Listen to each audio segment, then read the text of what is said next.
ठिकाणी असू शकते।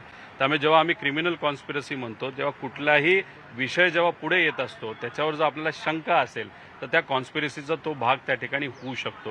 त्यामुळे खरात हे प्रकरण त्याकडे बघत असताना एक तर अंधश्रद्धा आणि हे विषय तर आहे तर ते विचारायला आपले पटतच नाहीत।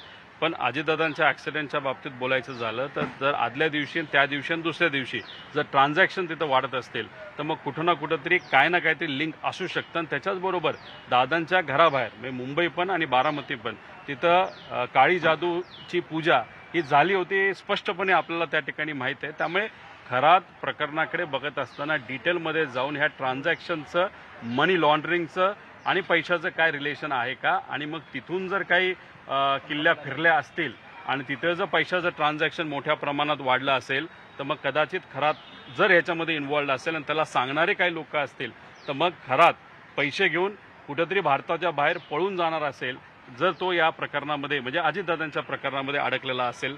दुसऱ्या प्रकरणात तो अडकलेला आहेच पण दादांच्या बाबतीत सुद्धा त्याचं आणि त्याचे जे भक्तजन होते जे कोणी असतील पॉवरफुल लोक यांचं आणि यांचं काय रिलेशन आहे का हे खरंच बघण्याचं जरूरत आहे। परंतु दमानी यांनी जे सीडीआर बाहेर काढले त्याच्यामध्ये थेट उपमुख्यमंत्र्यांचं नाव आहे, अजूनही नावं बाहेर येऊ शकतात तर अजूनही काही पॉलिटिकल रिलेशन किंवा पॉलिटिकल संबंध असू शकतात। प्रामुख्याने सुनील तटकरेंचे देखील कॉल्स जे आहेत ते अंजली दमानी यांनी दाखवले की जवळपास 8 ते 12 कॉल झाले। एकतर एक गोष्ट आपण समजून घेतली पाहिजे, सीडीआर एखाद्या प्रायव्हेट व्यक्तीला जर मिळत असतील तसं बघितलं तरी चुकीची गोष्ट आहे। पण ठीक आहे ते मिळालं, त्या कसे मिळाले त्याचं इन्व्हेस्टिगेशन वेगळ्या पद्धतीने व्हावं।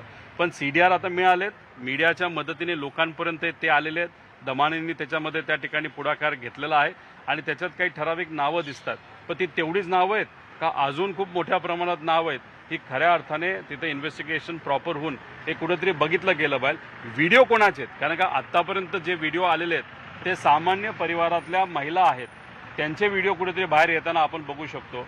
पण मग असे VIP आहेत का आम्ही बाहेर काढा असं म्हणणार नाही, पण मग अशा चुकीच्या पद्धतीने कुणी जर पूजा अर्चा करत असेल तर पूजा अर्चाच्या मागे जर कुठले तरी हेतू असू शकतो आणि तो कोणाला मारण्याचा असू शकतो, कोणाला एखाद्या पदावरनं हटवण्याचा असू शकतो, नाही तर कुठलाही तो हेतूसुद्धा समजून तिथे घेतलं पाहिजे। त्यामुळे इन्व्हेस्टिगेशन प्रॉपरली होऊन खरं काय घडलंय हे लोकांसमोर आणणं फार जरुरी आहे।